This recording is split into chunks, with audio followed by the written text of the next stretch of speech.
चलिए, welcome back. Market काफ़ी कमज़ोर। अब हमारे साथ भारतीय एक्सल लाइफ इंश्योरेंस के सीईओ राहुल बुस्कुटा जुड़े हैं। Rahul ji, good afternoon. क्या हुआ है मार्केट को आपके हिसाब से? क्यों इस तरीके की वीकनेस, पेन हमें देखने को मिल रही है? गुड आफ्टरनून अनुज, आपको और आपके दर्शकों को। अ, देखिए, स्टेट ऑफ मार्केट फिलहाल पूरी कंफ्यूज्ड है, राइट।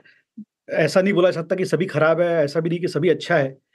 तो लेट्स सी, पहले ये सोचते हैं कि मार्केट में क्या अच्छा हो सकता है, क्या खराबी है फिलहाल। तो सबसे पहले तो ये है कि आप देखिए, इंडेक्स वहीं पे है जहाँ पे 12 महीने पहले था। करीब करीब दोनों इंडाइसेस देख ले आप, मिड कैप देख ले या मेन इंडेक्स देख ले, दोनों 12 महीने से कहीं गए नहीं है। एफआईज ने 5 साल में बेचा है। तो FIs clearly have been one constituency जो बाहर मार्केट से बाहर गए हैं कंटिन्यूअसली। अर्निंग्स ग्रोथ नहीं रहा है, एंड स्पेशली जहाँ पे इंडियन मार्केट के वैल्यूएशंस एक्सपेंसिव रहते हैं। हम लोग 20 पे 22 पे गए हैं, और अर्निंग्स, ये वैल्यूएशन तब ठीक है जब अर्निंग्स आपके ग्रो हो रहे हैं 15% से। अभी जब आपके अर्निंग्स ग्रोथ 9% आ गई है, तो ये वैल्यूएशन अनसस्टेनेबल लगने लग गए हैं लोगों को। अम, अगर मैं एफआईएस का की तरफ से सोचूं, तो करेंसी रिटर्न उनके लिए, करेंसी रिस्क मैटर करता है। Indian currency has been one of the weaker currencies, weakest currencies. Every other currency, बाकी करेंसी सब ऊपर गई है। तो अगर मैं डॉलर इन्वेस्टर हूं, तो मेरा तो रिटर्न डॉलर में दिखता हूं मैं। तो अगर इंडेक्स कहीं नहीं गया है और करेंसी डिप्रिशिएट हुई है, 83 से 89 तक आ गई है, बाकी सब करेंसीज ऊपर गई है, बाकी मार्केट्स ऊपर गए हैं, तो एफआईएस के लिए क्लियरली वो इशू रहा है। 6 महीने पहले तक इमर्जिंग मार्केट में पैसा नहीं आ रहा था, तो एफआईएस इमर्जिंग मार्केट में नहीं डाल रहे थे। इसमें इंडिया को भी नहीं मिल रहा था, बिकॉज इंडिया में जो इमर्जिंग मार्केट पैसिव फंड से पैसा आता था वो नहीं आ रहा था। बट लास्ट 6 महीने में अलग हो गया है सिनारियो। लास्ट 6 महीने में इमर्जिंग मार्केट्स को पैसा आ रहा है, बट इंडिया को पैसा नहीं आ रहा है।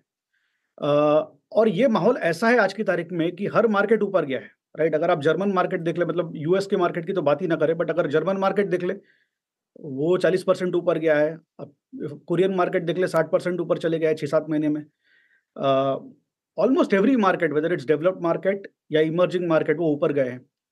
इस केस में एफआईआईज को to remain invested in one market, जहां पे मार्केट कहीं नहीं जा रहा है, अपॉर्चुनिटी कॉस्ट बहुत ज्यादा है। हर दिन आप डॉलर 1 रुपया इंडिया में डालते हो और इंडिया का मार्केट ऊपर नहीं जाता है, तो आपकी अपॉर्चुनिटी कॉस्ट बहुत ज्यादा है, बिकॉज ऑल अदर मार्केट्स, बाकी सब मार्केट अच्छे कर रहे हैं। तो ये सब तो आई थिंक एरियाज है जहां पे अच्छा नहीं रहा है मार्केट, और मार्केट के लिए। अब let's go to the other side. अगर आप 5 साल का व्यू देख ले, तो market, Indian market has been the second best market after US. 15% CAGR दिया है। अगर आप कोविड के पहले का 12,000 देख ले और अभी 25,000 देख ले, तो 15% रिटर्न आता है। It is the second best market, I think, after the US उसमें। तो वो है।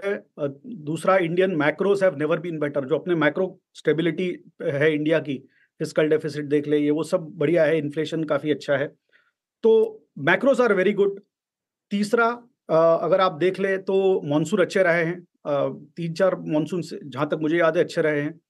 तो मेरे ख्याल से ये सब चीज़ें हैं जो पॉजिटिव है इंडियन मार्केट्स के लिए। तो अभी यहाँ से कहाँ हो जाएगा मार्केट? मेरे ख्याल से the number one important thing is earnings, और अर्निंग्स की रिकवरी आने वाली कि नहीं, वहां पे हमारा मानना है कि अर्निंग्स हैव बॉटम्ड आउट। अभी आरबीआई ने जो रेट कट्स दिए थे, उसका ट्रांसमिशन होता रहेगा अगले कुछ महीनों में, 1-2 क्वार्टर्स में। तो उसके चलते ईएमआईज कम हो जाएंगी लोगों की, और ओके, तो will be more disposable. Rahul ji, थोड़ा या थोड़ा एक सेकंड राहुल जी, थोड़ा होल्ड करिए। आपकी थोड़ा सा ऑडियो में मुझे थोड़ा इशू आ रहा है। मैं एक बार उस ऑडियो को सॉर्ट करता हूँ, उसके बाद आता हूँ आपके पास। मीनवाइल, इस बीच में एक बार जरा मार्केट देखिए आप। निफ्टी 24,900 के नीचे एकदम से, और सेंसेक्स देखिए आप। सेंसेक्स की आज एक्सपायरी थी, और वीकली मंथली एक्सपायरी, और किस तरीके से ये कोलैप्स हो रहा है पिछले कुछ मिनटों में। 81,200 के भी नीचे, और इनफैक्ट 81 अब ये फ्रेश इंट्राडे लो है। और निफ्टी पर जिस तरीके से अब 24,800 की तरफ हम बढ़े हैं, जिस तरीके से ये मूव आया है, और एक बार आप जरा निफ्टी आईटी लेकर आइए। और निफ्टी आईटी अब इस समय डे लो पर है। टीसीएस का मुझे एक बार 52 वीक हाई और 52 वीक लो की प्लेट दिखाइएगा। मैं उसके सिग्निफिकेंस बताता हूँ आपको। टीसीएस क्रैक हुआ है, 3,000 के नीचे आया, 2.5% नीचे टीसीएस स्लिप होता हुआ, और टीसीएस ने आज फ्रेश 52 वीक लो जड़ा है। जी हाँ, फ्रेश 52 वीक लो टीसीएस इस समय जड़ता हुआ। राहुल जी, सॉरी, वो थोड़ा ऑडियो इशू था। मार्केट पर ये जिस तरीके के प्रेशर, और खासतौर से जैसे ये लार्ज कैप आईटी में इस तरीके का प्रेशर है, इसमें क्या व्यू रहेगा आपका? तो I think IT is one sector जहाँ पे हमको लगता है कि आईटी अभी भी आउट ऑफ क्लाउड्स नहीं है। आईटी में अभी भी कॉल नहीं लिया जा सकता है हमारी तरफ से कि बुलिश हो जाए। दो तीन चीजें हैं। एक तो आई थिंक जो यूएस डिस्क्रिशनरी एक्सपेंडिचर जो अमेरिकन कंपनी स्पेंड करती है प्रोजेक्ट्स पे, आईटी प्रोजेक्ट्स पे, वहाँ पे अभी भी क्लैरिटी नहीं है। जब तक वो क्लैरिटी नहीं आएगी, इंडियन कंपनीज को, आईटी कंपनीज की प्रोजेक्ट्स मिलना एक क्वेश्चन मार्क रहेगा। हमारे ख्याल से उनके डील विंस अभी भी म्यूटेड रहेंगे, तगड़े नहीं रहेंगे। तो वो फर्स्ट फैक्टर है। दूसरा फैक्टर क्लियरली है एआई, और एआई का इंडियन कंपनीज रेवेन्यूज पे क्या इम्पैक्ट पड़ने वाला है। जहाँ पे अगर हमको लगता है कि वो पिक्चर भी अब तक क्लियर नहीं है कि is Indian IT company net winner और a net loser in the overall IT game. IT initial बहुत एक बुलिशनेस आया था, कुछ एक दो इंडियन आईटी कंपनीज ने यूज केसेस भी बताए थे उनके इन्वेस्टर प्रेजेंटेशंस में, but there has been no follow through on AI projects कि अमेरिकन कंपनीज या यूरोपियन कंपनीज एआई प्रोजेक्ट्स दे रहे हैं इंडियन कंपनीज को। ऐसा कोई बड़ा वेव आया नहीं है। और तीसरा जो है राहुल वो जी ऑब्वियसली आज अभी जो अपना चल रहा है H1B वीजास का इशू। तो ये तीनों जी मेरे को लगता है कि जब तक क्लियर नहीं होंगे इंडियन आईटी, है। हमारा ये मानना है कि आईटी में 7-8 फॉल्स डाउन हो गए हैं।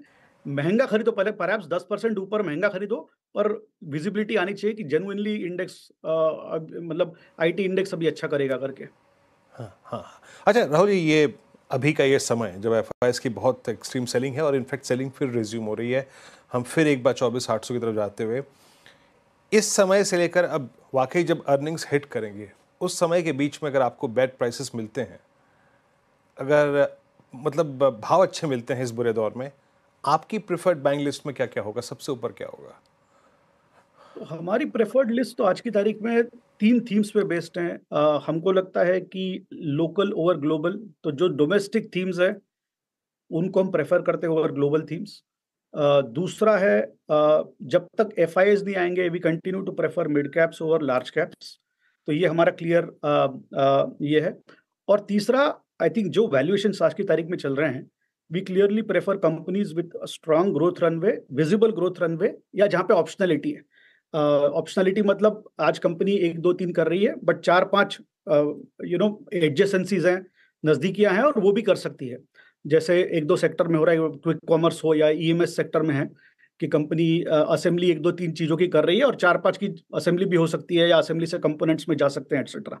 अगर मैं सेक्टर्स पे आऊं तो हमारे प्रेफर्ड सेक्टर्स, एक तो private banks, large private banks continue to look good, हमको अच्छे लगते हैं, बट वो एक कंसेंसस बाय है, तो जब तक एफआईएस नहीं आएंगे तो वो नहीं चलेगा हमको लगता है।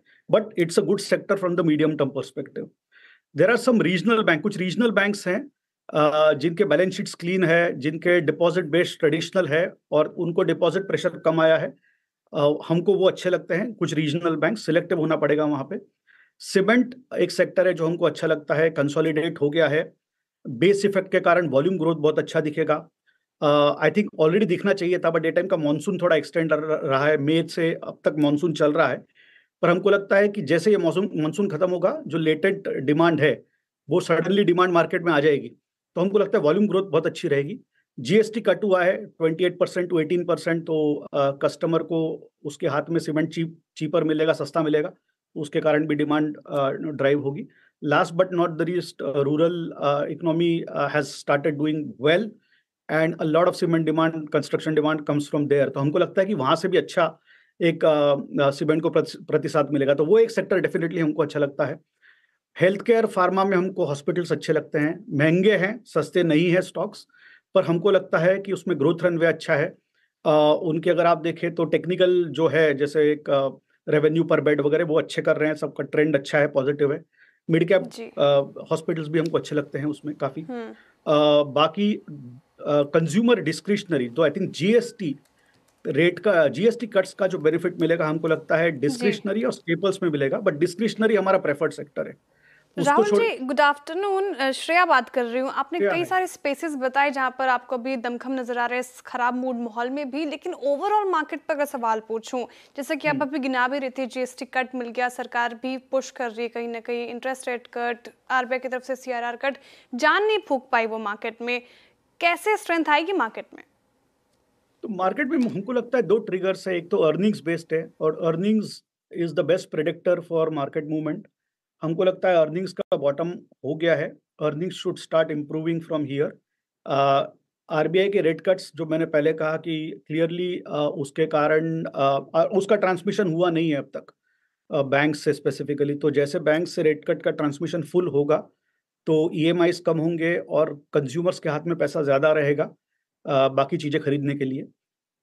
दूसरा GST cuts, unlike IT income tax cuts, GST cuts सबके लिए, जो एक बिस्किट खरीदता है और खाता है उसके लिए भी जीएसटी कट इंपॉर्टेंट है। अगेन जीएसटी कट हो रहा है, काफ़ी फूड्स बेवरेजेस वगैरह पे हुआ है, तो हमको लगता है कि उसके कारण भी डिस्पोजेबल इनकम बढ़ेगी, खर्च करने के लिए ज़्यादा पैसा रहेगा कंज्यूमर के पास।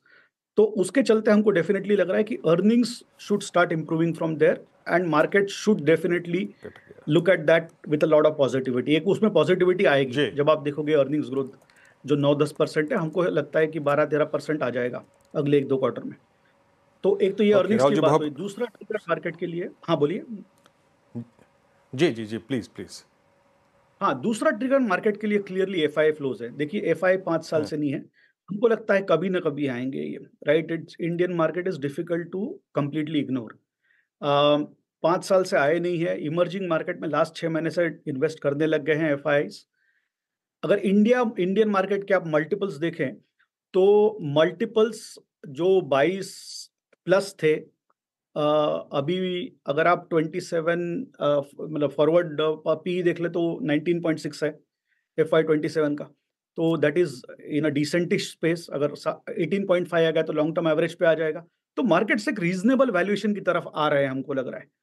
और मैंने 2 ट्रिगर की बात की, बट तीसरा ट्रिगर ये है कि अगर ये ओवरऑल टैरिफ वगैरह का इशू जो थोड़ा खत्म हो जाता है तो एक फॉरेन इन्वेस्टर स्पेशली उसको एक कंफर्ट आएगा, कॉन्फिडेंस आएगा कि now there is nothing geopolitical around India. एक हमारा ये व्यू था कि इंडिया इज अब 6-8 महीने पहले व्यू था कि India is best place geopolitically.